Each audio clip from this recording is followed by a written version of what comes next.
Okay, y'all. Today we're going to talk about making a insert for your mask. So you need to have a mask that you've made or you've purchased that is double, so it's lined and it has a opening for to act as a pocket, right?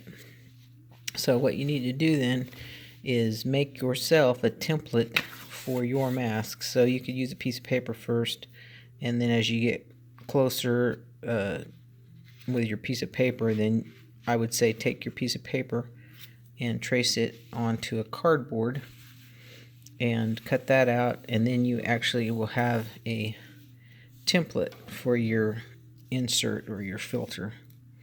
Okay, you need some of these blue shop towels, and they need to be either Toolbox brand or ZEP, Z-E-P brand. You can usually find these at Home Depot, Lowe's, or other places. They're not on Amazon currently because everyone's buying them. So anyway, the next thing you need to do, and I'm going to have to pause this as I get it, but you're going to tear off one sheet. Okay, so you tear off one sheet and then you need to fold it in half. So kind of hard to do with one hand, but I'm using my phone, so alright, fold it in half, and you can actually do 2 sheets at a time. In other words, you can make 2 filters at a time, but for this demonstration I'm not going to do that. So you'll notice the fold is down at the bottom, so you want to place your filter over in a corner, whichever corner is easiest for you. Since I'm right-handed, it's easiest to do it this way. And then you just need to trace around your your template with a pen. So I'm going to pause and do that.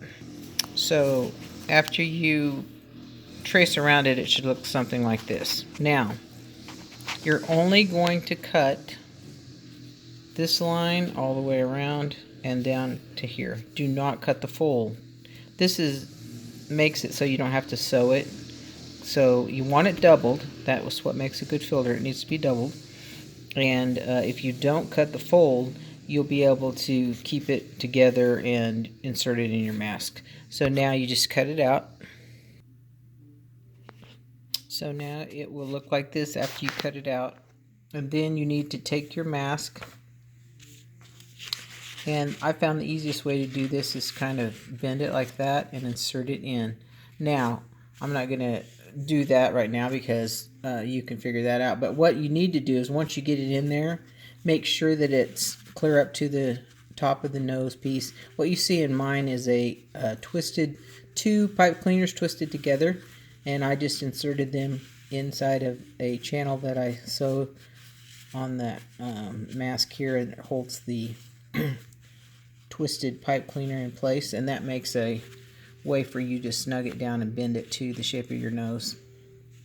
So anyway, once you put your insert in, make sure it comes clear up to there, down to here, it lies flat, and we can kind of peek inside here and see that this one does. And remember, it's double, so the fold is still intact.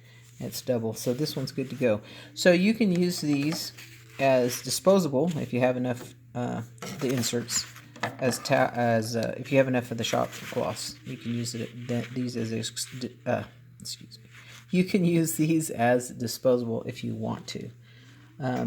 Other than that, what you'd have to do, what I would suggest you do, is you wash your mask per usual in the washing machine, and then you would lay these out in the sun if you need to reuse them.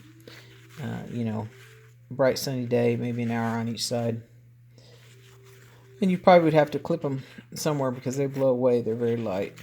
So that's it. Oh, and the reason I recommend these blue Toolbox or ZEP shop towels for this is because a company called Suay, that's S-U-A-Y, actually did research, and they used electronics and chambers and everything you could possibly want to see what material made the best filter for a do-it-yourself mask, and it was these 2 brands of shop cloths.